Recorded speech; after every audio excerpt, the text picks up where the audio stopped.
A wealthy Arab sheikh mocks his waitress in Arabic at a Beverly Hills restaurant, certain she doesn't understand. But Sarah responds in flawless Arabic, defending her dignity with devastating precision. What he doesn't know is that she's not just any waitress. She's a war survivor who translated for doctors in bombed Beirut hospitals, saving lives while bombs fell around her. When her secret past is exposed, the entire restaurant must choose: protect the powerful manager threatening her, or stand with the woman who's been invisible too long. Stay until the end. This revelation will give you chills. What city are you watching this video from, and what time is it? By the way, if you're enjoying my videos, I'd be so happy if you could subscribe to my channel and like this video. The afternoon heat mixed with the smell of freshly washed concrete and expensive perfume. It was Friday in Beverly Hills, and the Blue Moon restaurant gleamed like every weekend. Glasses lined up like soldiers, soft ambient music, and a parade of fake laughter between minimalist plates. Sarah walked between the tables as if floating. No one noticed her presence, and that was just how she liked it. Invisible, quiet, efficient, her uniform was clean, though sweat stains were already beginning to show under her arms from the day's work. She'd been serving tables for 8 hours, and it wasn't even peak time yet, but she didn't complain. She never did. She was 26 years old, but looked older. Or maybe she was just tired. Her expression, always neutral, hid well the mixture of resignation and discipline she had learned to cultivate. She had clear rules. Don't speak more than necessary, don't look over your shoulder, and never, ever stand out. Until that day, something changed. Table 12. 3 guys. I think they're from the Middle East or something, said Kelly, one of the oldest waitresses, as she passed by with 2 wobbling martinis. They think they're gods. Sarah barely nodded and walked toward the table. She had seen this type of customer before. Rich men, excessively perfumed, with gold watches and a laugh that tried to fill the entire place. One of them wore an elegant beige thobe and dark glasses he didn't take off despite being indoors. Another had angular features and was talking on the phone.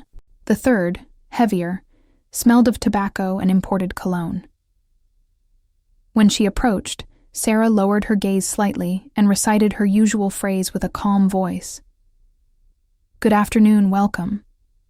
What would you like to drink? The man in the glasses looked at her with a half smile, as if her presence amused him. He responded in English with a marked Arab accent. You understand English, or you just smile? She held his gaze for barely a second, nodded without saying a word. The man laughed under his breath and turned to his friends. Then he said something in Arabic. It was a short phrase, said with a mocking tone and contained laughter. His friends also laughed without even looking at her. Sarah didn't react, turned around and walked toward the bar to get the drinks. But inside, something burned in her stomach. It wasn't the first time someone had mocked her. It wouldn't be the last. But there was something in that tone, in that impunity of confidence that tightened her chest. And worse still, she understood perfectly what he said. What a waste of legs for such an empty mind. She returned with the glasses on the tray. This time she approached in silence, leaving the glasses on the table with precision. She was about to turn around when the sheikh spoke again. Another phrase, another laugh, also in Arabic, more direct, more hurtful. Sarah took a deep breath and then, without looking at him directly, without changing her tone of voice, also responded in Arabic. Words reveal more about the speaker than about the listener. And you have already said enough. The silence was immediate. The man in the glasses slowly lowered his head as if he couldn't believe what he had just heard. One of his companions shifted uncomfortably in his seat. The other let out a slight, "What did she say?" not understanding the language, but it was too late. Sarah said no more. She turned around and walked away with the same calm with which she had arrived. But now all eyes followed her walk. Even from the bar, Michelle, the restaurant manager, watched her with an expression between surprise and suspicion. Her furrowed brow was almost a warning. At a nearby table, a man alone, in a white shirt and reading glasses, lowered his newspaper and looked at her for a second. He said nothing, but his eyes stayed on her longer than usual. Sarah, on the other hand, continued on her way as if nothing had happened, but she knew it. She had crossed a line, and although she didn't regret it, something inside her was beginning to move, a strange mixture of pride, fear, and that familiar feeling that something was about to fall apart again. The murmur gradually returned to the restaurant, but it wasn't the same. At table 12, the Sheikh had stopped laughing. Now he stirred the ice in his drink with a silver spoon in silence, with his brow slightly furrowed. His friends talked among themselves in low voices, occasionally casting glances toward the bar, as if trying to understand what had just happened. In the kitchen, no one knew anything, but in the dining room, ears were already starting to move. In luxury restaurants, scandals don't usually explode. They filter through. Sarah kept working. She served other tables with the same efficiency as always, though she felt how looks were stabbing into her back, those of the customers, those of her co-workers, but especially that of Michelle, the manager. Sarah. Michelle's voice reached her like a dry whip. Come to the office now. Sarah left the tray on the counter, took a deep breath, and walked toward the frosted glass door at the back of the hall. She entered without saying a word. The air inside the office was cold, dry, uncomfortable. Michelle closed the door firmly. She wore a perfectly pressed beige blouse, lips painted in dark red, and an expression of contained irritation. You speak Arabic? She asked without beating around the bush. Sarah nodded. Barely. Since when? Since before working here. Michelle crossed her arms, walked 2 steps in silence, and then looked at her fixedly. What did you say? Because that man, she pointed with her head toward the hall, that man is a regular customer of the chain and is a friend of the owner of the place. Sarah held her gaze without arrogance, without fear. I only responded with respect. In his language, Michelle pressed her lips. There was something in that answer that bothered her more than if Sarah had shouted or insulted. Here you are not here to surprise anyone. You are here to serve and not to get into trouble with customers, she said, raising her voice a little, as if she needed to hear herself loud to believe she had control. Sarah didn't answer. Go back to your section, Michelle finally added. But if something happens again, one single thing, you're out. Understood? Sarah nodded again and left. But as she crossed the door, she already knew something had broken. Not with the Sheikh, with Michelle. And in places like that, an angry manager was a greater risk than an uncomfortable customer. When she returned to her station, her co-worker Brandon approached with a raised eyebrow. You speak Arabic, seriously? And why didn't you ever say anything? Because no one asked, Sarah responded softly, without stopping. And what did you say to that Arab guy? She just smiled as if she didn't remember, but inside her body was still on alert. Every step, every word, every movement now seemed observed. In the distance, the Sheikh remained at his table, more serious. But when Sarah passed nearby with a new tray, he looked directly into her eyes. It was a long, measured look, as if he were trying to read her. And just before she turned to walk away, the man murmured something in Arabic, barely audible. Where did you learn that? Sarah didn't respond, just lowered her gaze and kept walking. But that question, more than bothering her, stirred her, because the answer was in a place in her past that she had sealed with force, and that now, unintentionally, was beginning to open again. Night fell slowly over the city, tinting the streets with a golden gray that filtered through the restaurant windows. The warm lights of blue moon made the glasses shine and turned the plates into exhibition pieces, but nothing could disguise the tension that was growing in the atmosphere. The Sheikh was still there. He wasn't eating, wasn't talking, just observing. From his table, his attention returned again and again to Sarah. And although his eyes were hidden behind the dark glasses he had barely removed, his presence was beginning to feel too intentional. Michelle noticed the discomfort and personally approached the table. Is everything okay with the service, sir? She asked in rehearsed English, with the most diplomatic smile she could force. The Sheikh didn't respond immediately, just made a slight gesture with his head. Then, after a slow sip of his drink, he said, I want to speak with the waitress, the one who speaks Arabic. Michelle hesitated. This type of request was not common, much less welcome. If there is a problem, I can attend to it personally. There is no problem, he interrupted. I just want to speak with her. 5 minutes outside. Michelle returned to the bar with a tense face. She called Sarah with a dry head movement like someone summoning a problematic student. Sarah approached with clean hands, showing no surprise. He wants to talk to you. Just 5 minutes outside. Don't do anything foolish. Okay, Sarah responded without raising her voice. She went out to the side patio of the restaurant, where the lights were dimmer and the traffic noise sounded like a distant rumor. The sheikh was already waiting there, standing, alone, without his companions. For a second, Sarah hesitated, but didn't retreat. What do you want? She asked in Arabic without beating around the bush. The man observed her in silence with a mixture of curiosity and distrust. Then he also spoke in Arabic. You're not just any waitress. Where did you learn to speak like that? Sarah kept her gaze fixed without blinking. That doesn't matter anymore. It matters to me. In my country, women don't learn that dialect just out of curiosity. Someone taught you. Who? What I was or stopped being has nothing to do with you, Sarah responded firmly. Although her voice wasn't aggressive, it was firm, pained. The man seemed disconcerted for a second, even lowered his guard. I didn't mean to offend you before. It was a joke, a bad attempt. I didn't think you would understand. Precisely that's the problem, said Sarah, this time in English. You people never think someone like me understands. A dense silence fell between the two. Then the sheikh, with a new seriousness, took out a small gold card from his pocket and extended it to her. If you ever want to work on something more, call me. I'm not interested in your past. I'm interested in what you know. Sarah took the card without looking at it, remained silent, then simply said, I'm not looking for anything, and she went back into the restaurant without turning around. From a corner of the hall, Michelle watched her with pressed lips and narrowed eyes. And although she hadn't heard the conversation, what she saw was enough to decide something.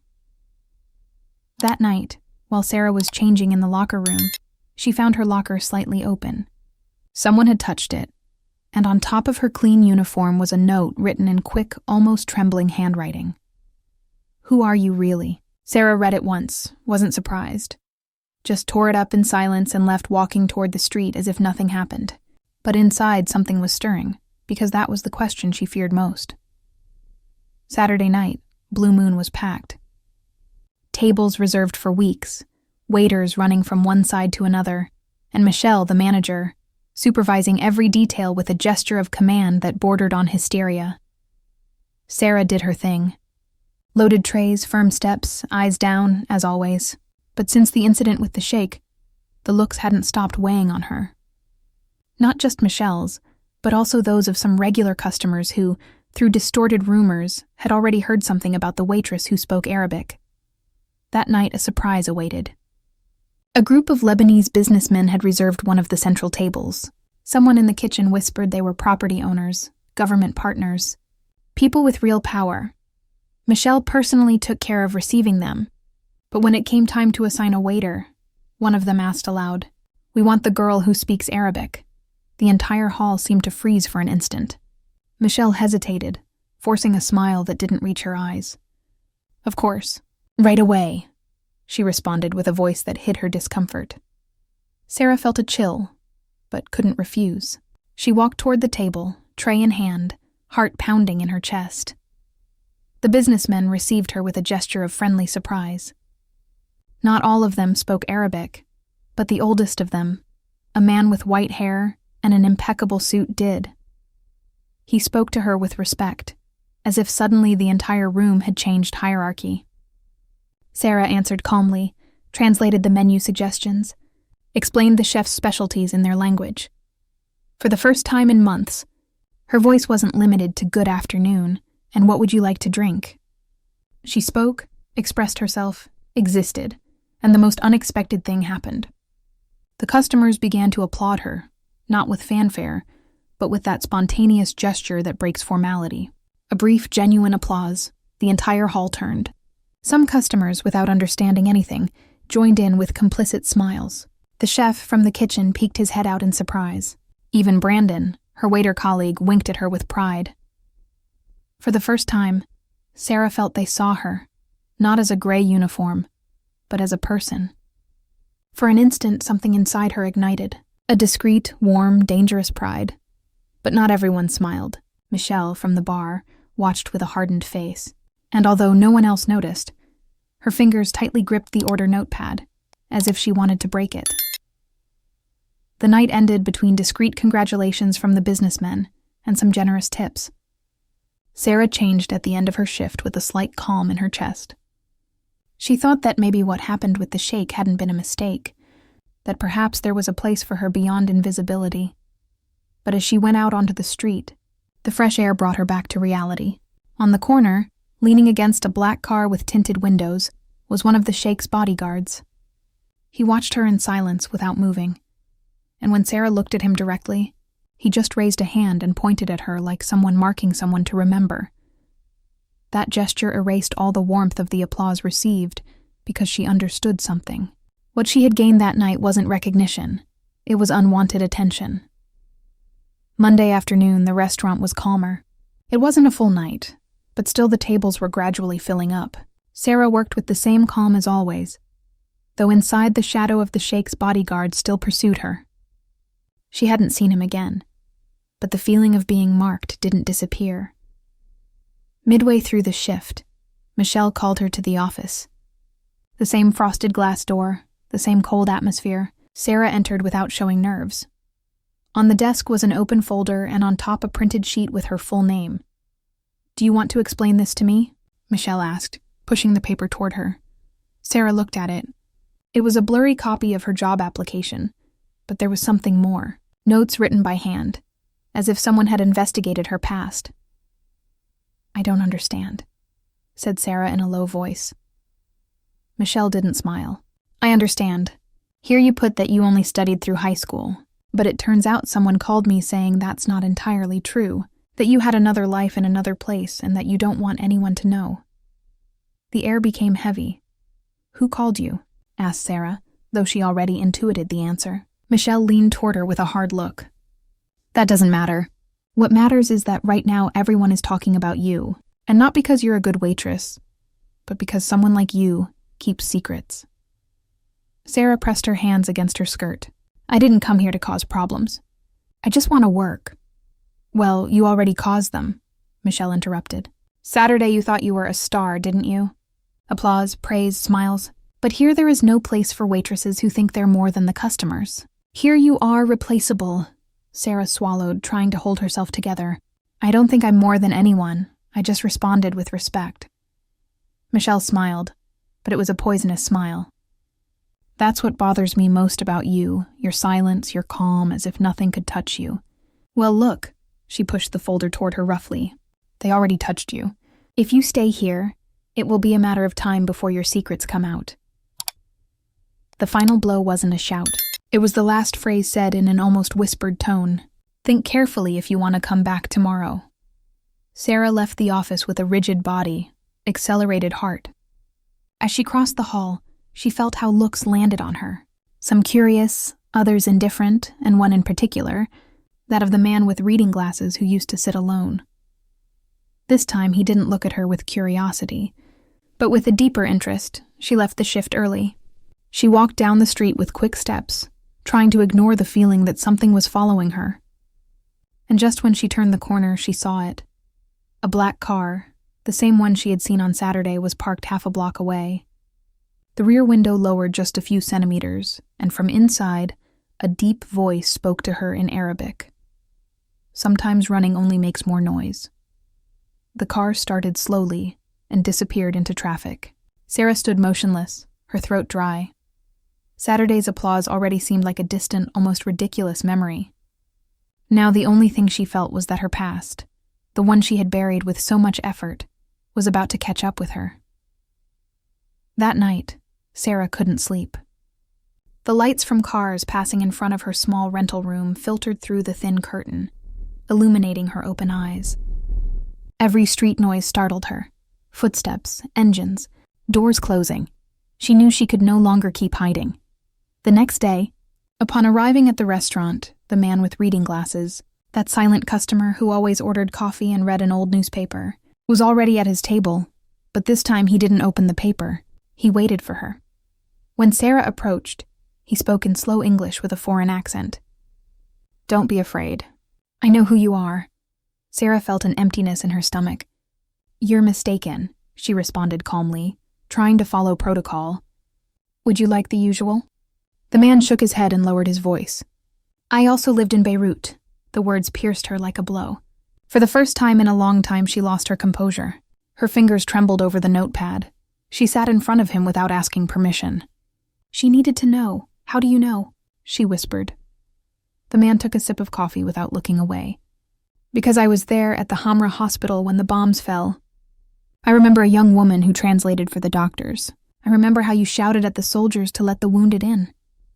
Sarah closed her eyes. That scene had haunted her for years. She didn't want to remember it. No, here I was nobody, she murmured. I just helped. You helped with a courage that many men didn't have, he responded. You don't just serve tables, you saved lives. She looked at him with moist eyes but forced herself to breathe deeply. And that's why I had to leave, because when it's discovered that someone took sides, there's no safe place left. Not here or there. The man nodded slowly. Now I understand why they look at you like that. It's not just because of the Arabic. It's because you carry something they don't understand. Sarah lowered her gaze with a mixture of shame and relief. There was no more mask. For the first time, someone had named her. But at that moment, Michelle appeared at the table. Her expression was hard, icy. Sarah, to my office, now. The man with glasses watched her stand up with resignation. Before she left, he said in a low voice, Don't run away again. This time let them see you. Sarah heard him, though she didn't respond. She walked toward the office with her heart pounding in her chest. She knew Michelle had already discovered too much, and worst of all, so had the Sheikh. Michelle closed the office door with a sharp thud. There were no papers on the desk, no feigned cordiality, just the hard look of a woman who had found a weapon and was willing to use it. So it was true, she said in a low voice, almost enjoying it. You're not just a waitress. You were there in the war. Sarah remained standing firm, though inside her knees were trembling. I wasn't a soldier, I wasn't anyone, I was just there. Michelle laughed with sarcasm. That doesn't matter. What matters is what others are going to believe. And believe me, when someone like you appears with an interesting past, you become a risk for the business. Sarah felt her throat dry. What do you want from me? Michelle leaned toward her with a gleam of triumph in her eyes. I want you to leave today, because if you don't, I myself am going to make sure everyone knows what you're hiding. Understood? The silence stretched out. Sarah breathed deeply, pressing her hands against her sides. She knew that threat wasn't just about her job. Michelle was seeking to destroy her. But before she could respond, someone knocked on the door forcefully. It was Brandon, her coworker. He entered without waiting for permission. Michelle, they're looking for you outside. It's urgent. Michelle looked at him with annoyance, but left. Brandon took advantage of the moment and closed the door behind her. I heard her, he said in a hurried whisper. Do you want to get out? Sarah looked at him surprised. Brandon had never gotten involved in anything. He always stayed on the sidelines. Why are you telling me? Brandon hesitated for a second, but then released what he had been keeping. Because you don't deserve this. I don't know what you did in your past, but here you always worked like no one else, and I'm tired of seeing her trample everyone.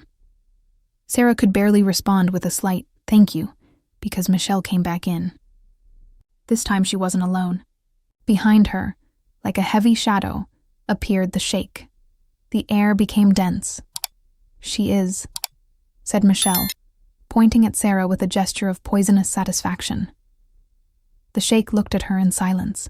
There was no longer mockery in his eyes, nor curiosity. There was something colder, more serious.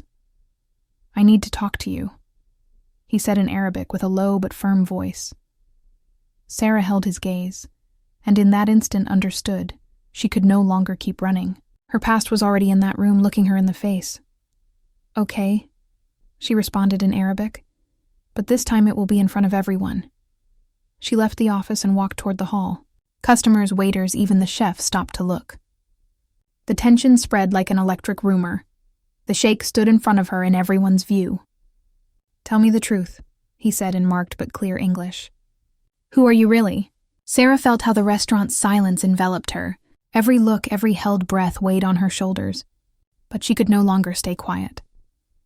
With a firm voice, she responded, "I am someone who was in places where people died for lack of a translator, for lack of a hand to help them. And if I'm here serving tables, it's because I wanted to forget, not because I don't know who I am." The murmur grew like a wave, some with surprise, others with discomfort. Michelle paled. Brandon looked at her with silent pride, and the sheikh, for the first time, lowered his gaze. The truth was already on the table, and the price of having been invisible had ended. The silence in the restaurant lasted barely a few seconds, but felt eternal. Then came the murmurs, the cross looks, the discomfort. Some customers lowered their gaze to their glasses. Others couldn't stop observing her as if they had just discovered another person behind the uniform. Michelle tried to regain control. "This is ridiculous," she said loudly with a nervous laugh. "No one comes to dinner to hear war stories." But the sheikh interrupted her, turning toward her with a serious gesture. "Be quiet, you don't understand anything," Michelle froze. She wasn't used to anyone putting her in her place. The sheikh looked at Sarah again, this time without arrogance, without a mask. "I didn't mean to offend you that night, and today I understand what you're worth. I have no right to judge what you did or what you kept quiet." The hall remained in expectant silence, and then, to everyone's surprise, the man slightly bowed his head in a gesture of respect, not a social greeting, a recognition. Sarah held his gaze without lowering her head. For the first time, she didn't feel invisible or humiliated. Michelle, seeing how the situation was slipping from her hands, reacted with fury. "This doesn't change anything," she shouted. "Sarah, you're fired." But before she could say more, Brandon spoke from the bar with a clear and strong voice. "If she leaves, I'm leaving too." The chef poked his head out from the kitchen and added naturally, "Me too." One by one, some restaurant employees began to support with murmurs and firm looks. Michelle was paralyzed. She had never felt questioned like this. The owner of the place, who until then had been watching from the back, stood up and walked toward them. He was a serious man, accustomed to silence. "Michelle," he said calmly, "I think the one who should leave is you." The manager's face crumbled. She tried to protest, but the words didn't come out. Finally, she took her bag with trembling hands and left without looking at anyone. The owner turned to Sarah. "If you want to stay here, the doors are open. And if someday you decide to leave, let it be by your choice, not out of fear." Sarah breathed deeply. For the first time in a long time, the air didn't weigh on her chest. As she left the restaurant that night, the city remained the same. Noise, lights, chaos. But inside her, everything had changed. She was no longer the shadow that served tables, nor was she the young woman who had wanted to erase her past. She was someone who, even with scars, had decided not to hide anymore. As she walked down the avenue, she remembered the words they had told her hours before. "Don't run away again. This time let them see you." And she smiled, because now she knew she had nothing left to hide.